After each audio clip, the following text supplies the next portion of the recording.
பரங்கிக்காய் அரைச்சி விட்ட சாம்பார். தோரம்பருப்பு வேக வச்சுருந்து 50 கிராம் புளி எடுத்து கரைச்சி வச்சுருந்து உப்பும் மஞ்சள் பொடி கொஞ்சம் சாம்பார் பொடி போட்டு கரைச்சி கொத்தமல்லி இலை, கடலைப்பருப்பு, மிளகா வத்தல், பெருங்காயம் எல்லாம் கரைச்சி தேங்காயோடு நறுன்னு அரைச்சி வச்சு வெந்த துவரம்பருப்போட பரங்கிக்காயை கடுகு வெந்தயம் தாளித்து கொட்டி இந்த புளிஜலத்தை கொட்டி நல்லா வெந்தோடனே இந்த அரைச்சிட்டு பருப்போடு கொட்டினா பரங்கிக்காய் அரைச்சி விட்ட சாம்பார். சேப்பங்கிழங்கு ரோஸ்ட்டு.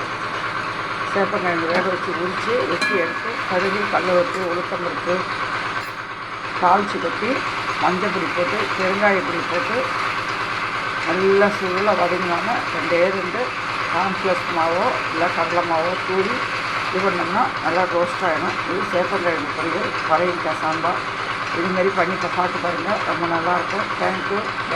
லைக் பண்ணுங்கள். நன்றி, வணக்கம். சேனலுக்கு ஆதரவு கொடுங்க. தேங்க்யூ.